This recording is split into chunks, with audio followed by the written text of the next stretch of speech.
Vendredi 16 juin, Madame, Monsieur, bonsoir. Bonsoir Zohel Bouzid. Bonsoir Fatah Mhanni, tout de suite les titres de l'actualité. Les détails du plan d'action du gouvernement dévoilé aux députés. Parmi les mesures phares, c'est l'augmentation des prix des produits et services subventionnés. Les détails dans quelques instants. En politique, les partis islamistes sur le point de concrétiser leur fusion partisane. Le Front El Adala, le mouvement Nahda et le mouvement El Bina vont bientôt devenir un seul et unique parti. Nous écouterons les leaders concernés dans ce journal.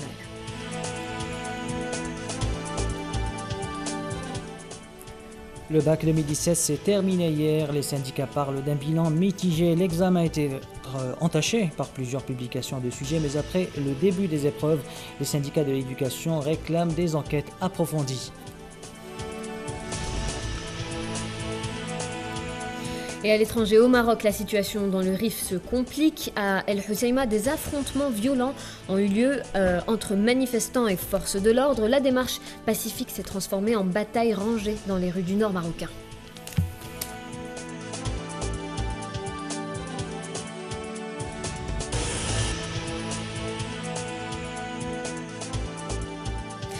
Mais avant de développer ces titres, tout d'abord, cette information sécuritaire. 5 éléments de soutien au groupe terroriste ont été arrêtés par la gendarmerie nationale à Stigla, à Blida et à Oran. C'est ce qu'a annoncé ce vendredi le ministère de la Défense nationale dans un communiqué. À Adarar, des détachements de l'armée nationale ont découvert des caches d'armes et de munitions. À Tipaza également, une cache d'armes contenant 3 bombes artisanales et des moyens de détonation ont été découvertes par les forces de sécurité selon le ministère de la Défense nationale. Depuis le début du ramadan, les comportements dangereux sur les routes continuent de faire des victimes, Fatma. Alors oui, hier encore, 9 personnes ont trouvé la mort et 12 autres blessés suite à des accidents de la route survenus dans plusieurs régions du pays. Le bilan le plus lourd a été enregistré au niveau de la wilaya de Sétif où 3 personnes sont décédées et 7 autres blessées dans 3 accidents de la circulation.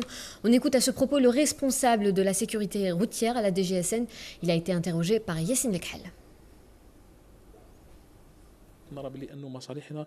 Nos services continuent à enregistrer une hausse des accidents de la route dont 96% sont dus aux erreurs humaines. Les excès de vitesse sont la cause première de ces accidents, spécialement durant ce mois de Ramadan, suivi de la fatigue due au manque de sommeil et aux longues soirées. Et on va parler à présent du plan d'action du gouvernement, Zoher. Oui, un plan d'action qui sera présenté dans quelques jours en plénière au Parlement. Parmi les mesures phares prévues dans le plan du gouvernement, l'augmentation des prix des produits et services subventionnés, cela avant d'aller progressivement vers le ciblage de l'aide publique destinée aux personnes nécessiteuses. Les détails avec Mohamed Amin Abrakan. Les Algériens finissent l'année comme ils l'avaient entamée. La hausse sur les prix des services plane. Fini donc la gratuité des services de santé ou encore la billetterie des voyageurs qui sera revue à la hausse, elle aussi. Le gouvernement a décidé de passer à l'acte, imposer l'imposable sur les petites poches algériennes. Depuis la fin de l'année, les membres du gouvernement prenaient à tour de rôle la parole pour assurer les consommateurs algériens. L'ancien Premier ministre Abdelmalek Sellel avait ainsi affirmé que le pouvoir d'achat des Algériens n'allait pas être affecté, mais la réalité est tout autre. Étranglée par un déficit budgétaire profond et l'érosion du fonds de régulation des recettes, l'Algérie a procédé à un rabotage dans la loi de finances 2017 pour la 3e année consécutive. Les anciennes mesures, entrées en vigueur le 1er janvier dernier, imposent entre autres une augmentation de 2 points de la TVA qui passe de 17 à 19%. L'année 2018, sous l'ère Abdelmajid Tebboune, sera certainement plus cauchemardesque que la précédente. L'augmentation d'autres taxes et la dépréciation de la monnaie algérienne entraînent mécaniquement un relèvement des prix. L'augmentation des prix de l'essence depuis le 1er janvier est liée à la réaction du gouvernement qui n'a plus les moyens de subventionner des dizaines de produits, ce qui était pour lui le moyen de soutenir le pouvoir d'achat des Algériens. Un pouvoir d'achat déjà amputé par l'affaiblissement de la monnaie par rapport à l'euro. Le gouvernement a aussi décidé de tailler dans les grands projets d'infrastructure en reportant des chantiers de nouvelles autoroutes et des créations de lignes de tramway dans plusieurs villes. L'économie algérienne repose, elle, depuis des décennies sur le gaz et le pétrole qui représentent 96% de ses exportations, près de la moitié de son PIB et 60% des recettes budgétaires de l'État. Autant dire que l'effondrement des prix est une catastrophe. Les revenus pétroliers de l'Algérie ont chuté de 70% depuis l'été 2014. L'Algérie est un des pays les plus touchés par cet effondrement après le Venezuela et la Russie. Son plan d'action, le gouvernement compte renforcer les prérogatives des collectivités locales. Il est prévu également l'instauration de wilayas délégués supplémentaires dans les régions des hauts plateaux. Quant à la capitale, elle sera dotée d'un statut particulier, des changements que le gouvernement voudrait appliquer durant les 2 prochaines années. Et puis les partis politiques qui continuent de réagir suite à la remise du plan d'action du gouvernement aux députés. Aujourd'hui, c'est Louisa Hanoun du Parti des Travailleurs qui s'est exprimée sur les orientations du président de la République lors du dernier Conseil des ministres. Elle a salué également la diplomatie algérienne pour sa position neutre dans le conflit des pays du Golfe avec le Qatar. On écoute la secrétaire générale du Parti des Travailleurs. لقد ارتحنا في حزب العمال عندما اعترض رئيس الجمهورية. Nous avons été soulagés au PT lorsque le chef de l'État s'est opposé au recours à l'endettement extérieur, car ce type de recours confisque la souveraineté économique et à notre niveau, nous ajoutons que cela impacte les souverainetés sociales et économiques. Pour nous, une politique créatrice d'emplois nécessite un nouveau système fiscal. Notre position est de ne pas adhérer au chaos. Explicitement, notre position est d'être dans la résistance face aux guerres et aux politiques menées, que ce soit dans notre région ou ailleurs dans le monde, par des puissances impériales. Et c'est d'ailleurs la position qu'on a affichée pour l'Irak, le Yémen ou la Libye. Nous ne défendons pas les régimes, mais des peuples et les souverainetés nationales.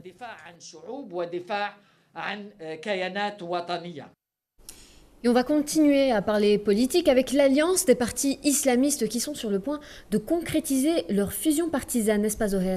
Oui, le Front El Moustaqbel, le mouvement Ennahda et le mouvement El Bina qui ont composé une alliance pour affronter les législatives vont bientôt en ne faire plus qu'un. Actuellement, ces partis sont en plein préparatif pour concrétiser cette fusion. L'Union pour la Renaissance, la Justice et la Construction devrait devenir un seul parti avant l'élection des locales. Jawida Abbas a rencontré les leaders de ces partis pour en savoir plus. La scène politique nationale est loin d'être un long fleuve tranquille, c'est du moins ce qui ressort de la dernière alliance verte qui vient d'être conclue entre le FJD, Ennahda et le mouvement El Bina. En effet, alors que le parti d'Abdallah Jaballah et de Mohamed Douibi ont donné le la le 20 décembre dernier, en signant une alliance en vue d'une fusion entre les deux partis et que les observateurs de la scène nationale l'avaient liée au moment des faits aux législatives de mai dernier et aux ambitions du parti d'Ennahda de briguer des sièges à la PN, voilà qu'apparaît une nouvelle alliance entre ces trois partis en vue des locales. L'enjeu n'est pas des moindres, notamment après les instructions qu'a données le chef de l'État au Premier ministre de procéder sur le plan social à des subventions ciblées, procédure qui rappelle d'entrée de jeu le rôle que devront jouer les mairies dans l'identification des personnes aux besoins spécifiques et dans la gestion des budgets locaux. S'agira-t-il d'une force politique qui tentera de faire l'équilibre avec ceux de l'alliance présidentielle après l'échec de l'ISCO? Toujours est-il, et pour se préparer au local, les trois formations politiques islamistes ambitionnent d'aller vers une alliance structurée. Avant d'aller vers un séminaire qui ouvrira le bal à cette alliance, ils ont dégagé un programme. À la clé, différentes commissions et ateliers, leur mission, dégager un organigramme qui répond à la demande intellectuelle de la mouvance verte et satisfait ses revendications. Nous avons pensé à mettre en place des commissions spécialisées pour réunir des documents et faire des études nécessaires à ce programme et je pense que les résultats ne seront obtenus qu'après le Ramadan, même période à laquelle ces partis auront à déposer leurs propres documents traitant sur le règlement intérieur, puis seront désignés et élus les membres de la direction. Ce séminaire aura lieu avant les locales. C'est un travail qui revient aux différentes commissions mises en place. à l'instance directive et aux responsables de cette coalition. Dans les documents fournis par les trois parties, il y a des procédures à suivre, dont entre autres l'application du programme intellectuel et politique commun, ce qui permet d'unifier les points de vue et d'aboutir vers un accord commun qui servira de base à l'organigramme de cette coalition.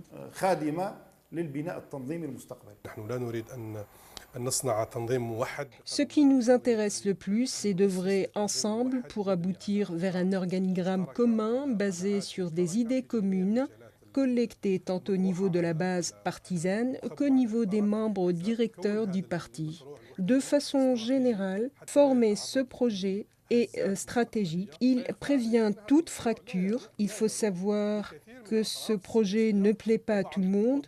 Plusieurs partis politiques ou autres ne sont pas d'accord et la direction de cette coalition en est consciente. Le rendez-vous est donc pris pour l'après-Ramadan et la prochaine rentrée sociale. Fin des examens du bac, l'heure est au bilan, Fatma. Alors oui, un bilan mitigé selon les syndicats. Il révèle que plus de 10 000 candidats ont été exclus du concours, soit plus de 2% au total des candidats au baccalauréat. Ces élèves ont été exclus pour s'être absentés ou être arrivés en retard, au moins à l'une des épreuves. Par ailleurs, plus de 34% des candidats libres ont été exclus pour les mêmes motifs. On va continuer à parler de ce bilan, Zoher. Oui, vous le disiez à l'instant, Fatma, un bilan mitigé selon les syndicats. Durant la période des examens du bac, le ministère de l'Éducation a relevé plusieurs tentatives de déstabilisation. Certains sujets ont été publiés après le début des épreuves, ce qui ne remet pas en cause la crédibilité des examens du bac. Les syndicats réclament pour leur part des enquêtes approfondies. Retour sur les faits avec Souhila Kilad. Le ministère de l'Éducation a réussi le pari d'organiser les épreuves du bac sans incident majeur. Surveillance accrue, dispositifs sécuritaires importants ont été mis en place pour parer à tout problème. Malgré cela, certains sujets ont été mis en ligne sur les réseaux sociaux quelques minutes après le début des épreuves. En ce qui concerne la fuite des sujets, la tutelle a réussi à éviter cela. Mais néanmoins, des photos de sujets ont été publiées sur les réseaux sociaux. Il faut démasquer les coupables. Pour que le scénario cauchemardesque du bac 2016 ne se reproduise pas, la tutelle a notamment prévu plusieurs sujets de réserve en cas de fuite. Il y avait 3 différents sujets pour chaque épreuve. Il y avait le sujet officiel et les sujets de réserve. Donc, il n'est pas impossible de préparer des épreuves de bac spéciales pour le Sud. On remarque une volonté de nuire à l'éducation nationale ou à certaines personnes, y compris la ministre de l'Éducation. Cette année encore, le nombre de candidats absents ou exclus des épreuves était important et l'association des parents d'élèves estime que certains présidents de centres d'examen avaient leurs responsabilités. Environ 2000 candidats ont été exclus des épreuves du bac. Nous en sommes navrés, surtout pour ceux qui avaient 1 ou 2 minutes de retard. Nous considérons que c'est une mauvaise décision des présidents des centres d'examen. On a eu des plaintes de la part des parents d'élèves. Nous allons soumettre un rapport détaillé au ministère de l'Éducation pour éviter ce genre d'erreur à l'avenir. Le bac 2017 s'est dans l'ensemble bien passé, mais les incidents qui ont essayé d'émailler le bon déroulement de cet examen décisif sont la preuve concrète que le secteur de Nouria Ben Ghabrit est dans le collimateur de personnes malveillantes. Voilà les marchés de solidarité en la côte, Fatma. Alors oui, ces espaces commerciaux ouverts spécialement pour la période de Ramadan attirent beaucoup de consommateurs. Les prix des produits alimentaires y sont moins chers qu'ailleurs. La raison est simple, les producteurs vendent eux-mêmes leur production sans passer par des intermédiaires. Ce sont en fait autant de marges bénéficiaires épargnées au consommateur final. Suivez ces témoignages recueillis dans le marché de solidarité du 1er mai à Alger. Nous avons acheté de la farine, du beurre et tout ce qu'il faut pour préparer les gâteaux de l'Aïd. Les prix sont moins chers que dans les magasins et supermarchés. Dehors, la farine coûte 70 dinars. Ici, 5 kilos sont à 130 dinars. Tout le monde peut se permettre. Nous écoulons 160 quintaux par jour. La demande est très importante. À l'étranger, tout d'abord au Maroc, où la situation dans le Rif se complique. Hier, dans la soirée à Al-Hoceïma, des affrontements violents ont eu lieu entre des manifestants et des forces de l'ordre suite à la capture plutôt et emprisonnement des leaders du mouvement Hirak. La démarche pacifique s'est transformée en bataille rangée entre policiers et manifestants. Jets de pierre contre tirs de grenades lacrymogènes, et ce jusqu'au bout de la nuit. Et puis en Tunisie, le gouvernement a annoncé la suspension de l'activité de plus de 50 associations et la dissolution de 15 autres pour non-révélation de leurs sources de financement. C'est ce qu'a révélé hier le secrétaire général du gouvernement, Ahmed Zarrouk. Selon le responsable, la loi accorde au gouvernement la latitude de prendre les mesures judiciaires nécessaires à l'encontre d'associations qui refusent la supervision financière. Le gouvernement tunisien, qui mène actuellement une guerre contre le terrorisme, notamment en s'attaquant aux sources de financement d'associations jugées extrémistes et qui sont souvent aidées à partir de l'étranger. Et puis en Syrie, des frappes aériennes russes auraient éliminé l'homme le plus recherché au monde. Il s'agit d'Abou Bakr al-Baghdadi, le leader du groupe terroriste Daesh. Le ministère russe de la Défense a indiqué que des vérifications étaient en cours pour confirmer la mort du leader emblématique de l'organisation État islamique. Pour rappel, les raids aériens russes ont visé la ville de Raqqa en Syrie le 28 mai dernier. Les bombardements avaient pour objectif une réunion des chefs de Daesh où aurait notamment été présent al-Baghdadi. Et puis un mot de sport, football, la sélection nationale des moins de 20 ans qui se prépare pour les éliminatoires de la CAN 2019 entamera dimanche un stage au Centre technique national. Cette équipe est née d'une prospection qui a duré plusieurs mois et d'où un premier noyau a été dégagé. Sous la direction d'Abdelkrim Benaouda, elle avait participé au tournoi de l'UNAF en Tunisie. Un deuxième stage organisé à Blida est ponctué par 2 rencontres amicales face à l'USM Blida et Wydad de Bouferik a eu lieu en début du mois en cours. Ce troisième stage prendra fin jeudi. Il permettra au staff technique et à la direction technique nationale de voir à l'œuvre les joueurs sélectionnés. Dans le monde du foot, il est libre de tout engagement. L'international algérien de l'Olympique lyonnais, Rachid Ghazel, va quitter cet été le club rhodanien. Selon le quotidien français, l'international algérien de l'Olympique lyonnais est intéressé, devrait incessamment rejoindre le club lombard, le MC Milan. Et en fin de contrat, il est en fin de contrat avec son club. Ghazel devrait quitter Lyon dans les prochains jours. Et puis basketball, les demi-finales de la Coupe d'Algérie de basketball dames, prévues samedi et dimanche à la salle de Staweli, opposent Hussein Dey Marine au GS Pétrolier et la JF Kuba au RC Bourj Bourg. La première demi-finale prévue samedi opposera les basketteuses du GS Pétrolier, toujours en course pour le doublé Coupe Championnat qui leur a échappé la saison dernière. Elles se mesureront aux détentrices du trophée, les Marines de Hussein Dey, qui auront à cœur de prendre leur revanche après la défaite en finale du championnat mardi dernier à Hedara. Voilà, nous arrivons au terme de ce journal. Merci de l'avoir suivi. Merci de votre attention. Bonne soirée à tous et à demain.